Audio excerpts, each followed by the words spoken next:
Skin allergies అండి. ఈ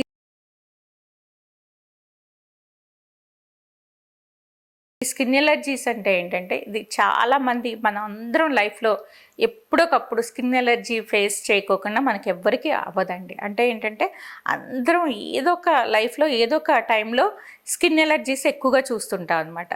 so ఈ స్కిన్ ఎలర్జీస్ ఏంటంటే రకరకాలు ఉంటాయండి.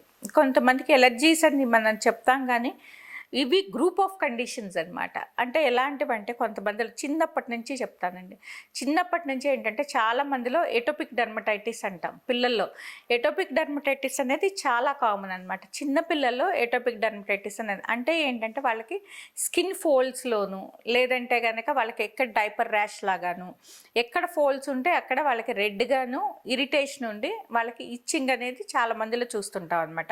అది నార్మల్గా ఏంటంటే వింటర్ సీజన్లో ఎక్కువ అవడానికి అవకాశం ఉంటుంది. వింటర్ సీజన్లో ఎక్కువగా ఉంటుంది అనమాట. వాళ్ళు నైట్ టైం కూడా మనకి స్క్రాచ్ చేస్తుంటారనమాట. ఈ ఫోల్డ్స్ అన్ని నిద్రపోకుండా ఏడుస్తా స్క్రాచ్ చేస్తుంటారనమాట. దాన్ని ఎటోపిక్ డెర్మటైటిస్ అంటాం అనమాట. ఇది హెరిడిటరీ ట్రాన్సిన్ ఫ్యామిలీస్ అనమాట. ఏజ్ పెరిగే కొద్దీ వాళ్ళకి తగ్గడానికి అవకాశం ఉంటుంది.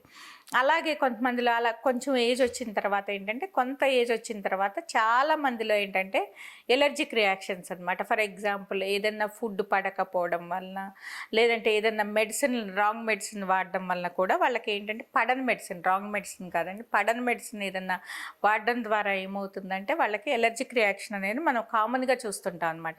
అంటే ఏంటంటే ఇచ్చింగ్ రావడము, సివియర్ ఇచ్చింగ్ రావడము, పెదాలు వాయడము, కళ్ళు వాయడము. సో వాళ్ళకి చాలా కామన్గా మనం చూస్తుంటాం అనమాట. అలాగే కొంతమందిలో ఏంటంటే హెయిర్ డై, ఈ హెయిర్ డై వల్ల కూడా చాలా మందిలో మనం ఎలర్జీ చూస్తుంటాం అనమాట. ఈ హెయిర్ డై వేసుకునే వాళ్ళలో ఏంటంటే ఒక్కొక్కసారి వాళ్ళకి అది హెయిర్ డై పడకపోవడం వలన విపరీతంగా అంటే ఏంటంటే తలంతా వాళ్ళకి ఇచ్చింగ్ రావడము, తలంతా స్వెల్ అవ్వడము, కళ్ళు వాయడము, లిప్స్ వాయడము, ఒక్కొక్కసారి ఏంటంటే అది ప్రాణం మీద కూడా వస్తుంది అనమాట. అలాగే మనం గాలి పీల్చుకునే ట్యూబ్ కూడా బ్లాక్ అవ్వడం వలన, వాయడం వలన ఏమవుతుందంటే అది బ్లాక్ అయ్యి అది ఒక్కొక్కసారి ప్రాణాల మీదకే వస్తుంది అనమాట. అంటే ఇట్స్ మెడికల్ ఎమర్జెన్సీ. సో మనకి ఇమీడియట్గా హాస్పిటల్కి వెళ్ళాల్సిన అవసరం ఉంటుందన్నమాట. సో వాటి వలన, ఫుడ్ వలన కూడా చాలా మందిలో కామన్గా మనం ఏదో ఒక టైంలో మన లైఫ్లో ఫేస్ చేస్తాం అనమాట. అలాగే డ్రగ్స్, కొంతమందికి క్రోసిన్ కూడా పడదనమాట. అంటే ఎనీ ట్యాబ్లెట్, ఎనీ డ్రగ్ కూడా ఎలర్జిక్ రియాక్షన్ అనేది మనం సర్వసాధారణంగా చూస్తుంటాం అనమాట. సో ఇచ్చింగ్ దగ్గర నుంచి అన్నీ ఉంటాయి. సో అలాంటిది ఏదైనా సైడ్ ఎఫెక్ట్ కనుక చూస్తే ఇమీడియట్గా మీరు డాక్టర్ని సంప్రదించాల్సిన అవసరం ఉంటుందన్నమాట. అప్పుడు ఇమీడియట్గా డ్రగ్ ఆపేసి దానికి యాంటీహిస్టమిన్స్ కనుక ఇస్తే కనుక ఇమీడియట్గా మనకి రికవరీ అనేది మనం చూస్తుంటాం అనమాట.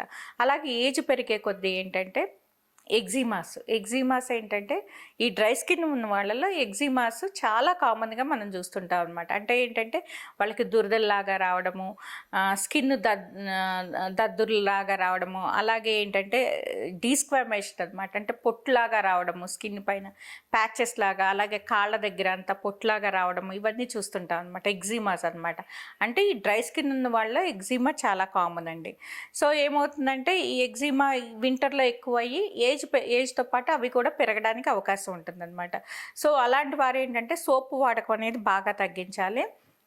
ఆయిల్, మాయిశ్చరైజింగ్ క్రీము వాడడం ద్వారా ఏంటంటే చాలా వరకు రిలీఫ్ ఉంటుంది. అలా కనుక ఇంకా కొంతమందిలో ఇంకా ఎలర్జీ కనుక ఆ ఎగ్జిమా పర్సిస్ట్ అయితే కనుక వాళ్ళకి హైడ్రోకార్టిజాన్ క్రీమ్స్ లాంటివి వాడడం ద్వారా ఏంటంటే ఈ ఎగ్జిమా అనేది తగ్గడానికి అవకాశం ఉంటుంది. ఇదేమైనప్పటికీ ఎలర్జిక్ రియాక్షన్ అనేది లైఫ్లో ఏదో ఒక టైంలో ఎప్పుడైనా రావచ్చు. కాబట్టి మీరు అది వచ్చినప్పుడు మాత్రం కంపల్సరీగా ఇమీడియట్గా డాక్టర్ని సంప్రదించి దేనివల్ల వస్తుందో కనుక్కొని దానికి ట్రీట్మెంట్ తీసుకుంటే కనుక మంచి ఫలితం ఉంటుంది.